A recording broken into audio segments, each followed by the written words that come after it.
He destroyed a franchise. And the last contract that Jim Buss got him ultimately set this franchise back for years. The problem is because of Kobe. And that's not anything against Kobe. It's his presence that is still there. He hated having teammates like Smush Parker, Chris Mim, and Kwame Brown who weren't good enough. Parts of Kobe's game that pushed away some potentially great teammates. That maybe is one of the reasons the end of his career went the way it did aside from the injuries. But Kobe ran off Shaquille O'Neal. They could have established one of the greatest dynasties in sports history, but his narcissism and selfishness ran Shaq out. And then he gets to this last night. Oh, the thing I'm most proud. What's up, YouTube? It's the one and only Legend of Winning, aka Low, and I'm back with another video.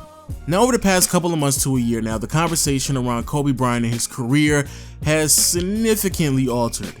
Many people are starting to rekindle their hatred for Kobe Bryant in the media, and to me, enough is enough. There's been so many fabrications and lies told about Kobe Bryant's career, or just one-sided arguments about how he ruined the Los Angeles Lakers, and quite frankly, it's really frustrating coming from not just a Kobe fan, but also a fan of the Los Angeles Lakers who vividly remembers moments in Kobe Bryant's career and Lakers franchise history that would easily tell people the facts, or at least tell you a different side of the story that may be more factually correct. And shout out to both B-Souls and Rusty Bucket.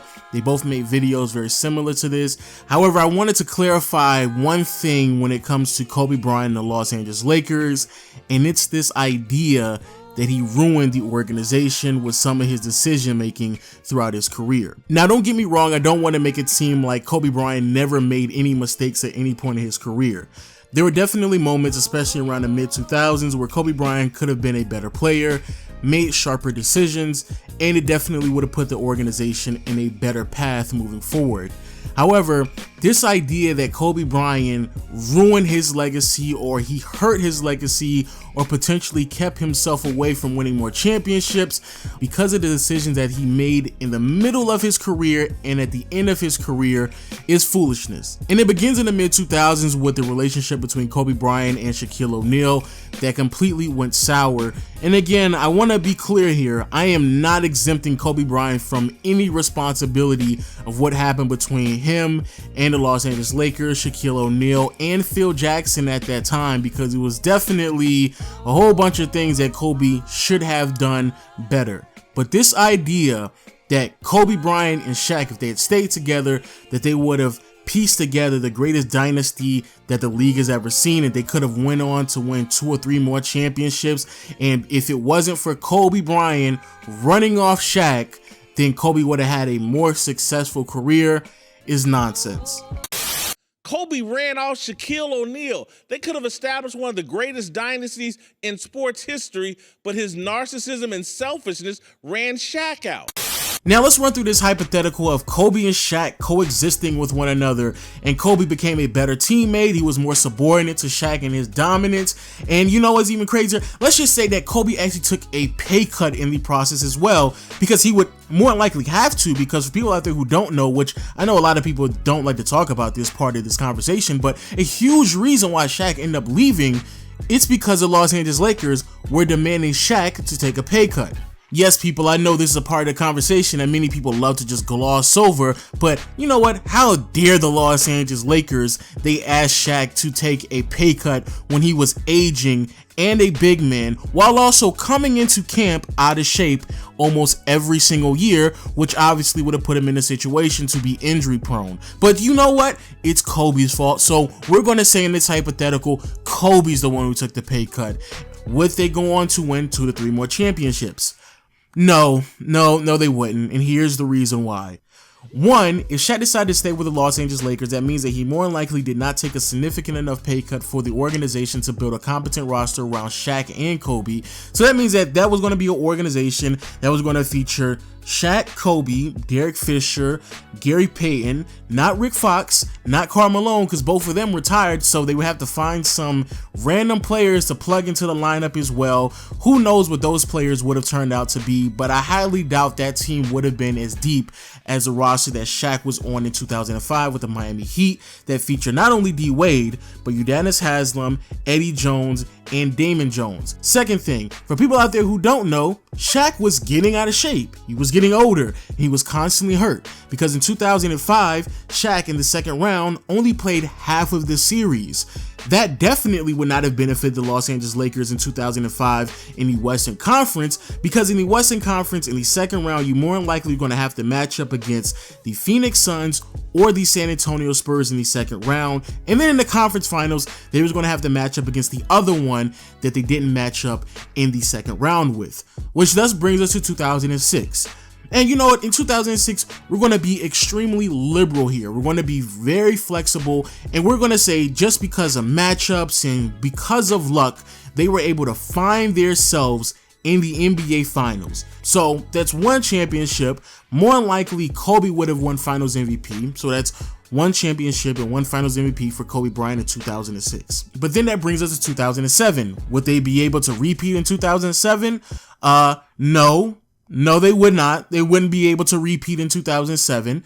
The reason for this is because Shaq is still out of shape and he's consistently injured, as in 2007, he missed half of the regular season, and then in the first round of playoffs when the Miami Heat were knocked out by the Chicago Bulls, Shaq was a 18-8 guy. Mind you that they're more than likely going to have to face up against the San Antonio Spurs and or the Phoenix Suns. There's absolutely no way that they were going to be able to beat both the Phoenix Suns and the San Antonio Spurs, which thus brings us to 2008. By this time in real life, the Los Angeles Lakers added Pau Gasol to the roster.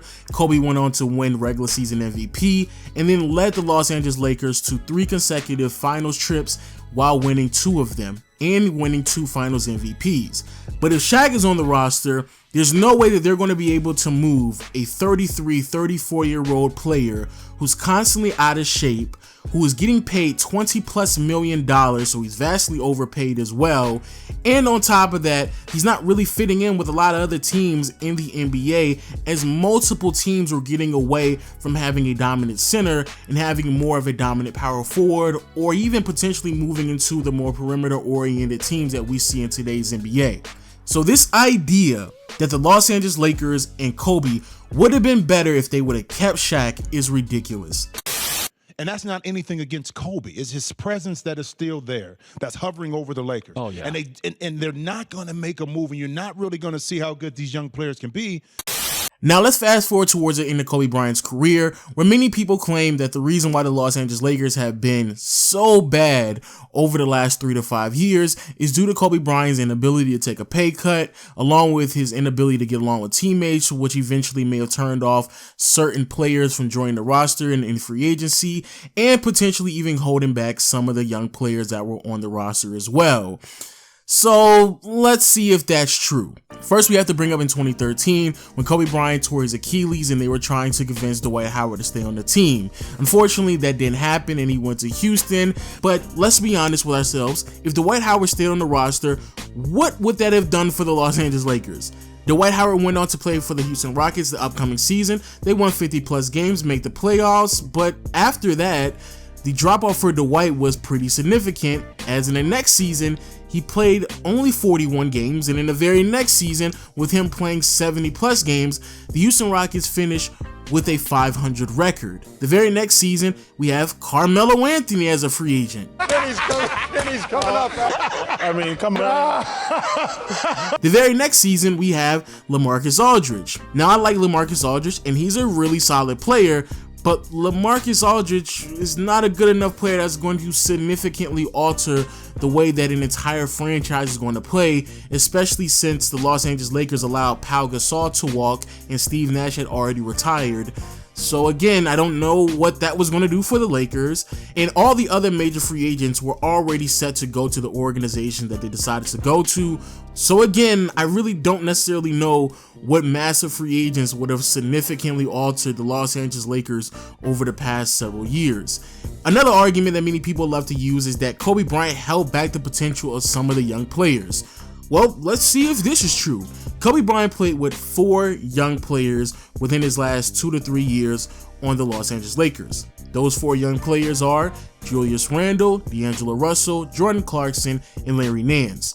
Let's be very clear here, both Jordan Clarkson and Larry Nance were late picks in the first round and in the second round, so whatever the Los Angeles Lakers got out of them more than likely would have been above expectations, so I don't necessarily know how Kobe could have held them back because both of those players ended up being very productive in their short time with the Los Angeles Lakers.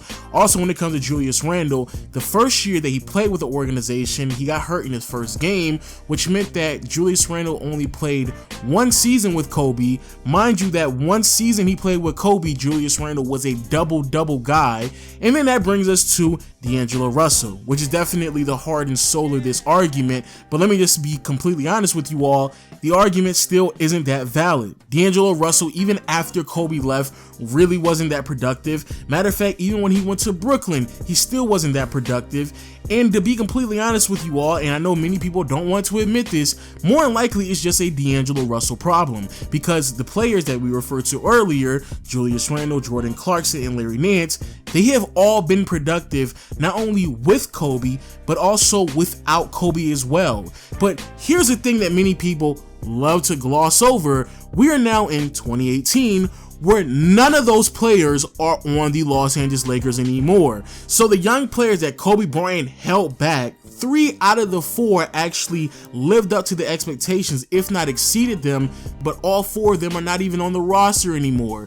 So for people out there who are concerned about the young players not developing correctly, again, spare me. Furthermore, for people out there who don't know, it still wasn't even that big of a deal that the Los Angeles Lakers were a bad organization over the course of the last 3 to 4 years, because the organization did not have their draft pick due to Mitch Kupchak signing off a trade that allowed the Los Angeles Lakers to gain a 37-year-old Steve Nash and gave away a draft pick that eventually the Los Angeles Lakers were consistently tanking for over the last 3 to 4 years of Kobe Bryant's career and the year after Kobe Bryant retired.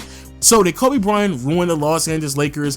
No, he did far from that. Kobe Bryant is a player who aided the franchise in winning 5 championships with 7 finals appearances and kept them afloat in the playoff race for majority of his career. That is something that only a handful of players can say they were able to do throughout their entire careers, and that's including some of the all-time greats that many of you all rank above Kobe Bryant himself. But again, this idea that Kobe Bryant is the sole reason or even the major piece for why the Los Angeles Lakers are quote-unquote ruined, which again is a vast overstatement, is ridiculous. And hopefully I shed the light on one of the biggest myths in Kobe Bryant's career.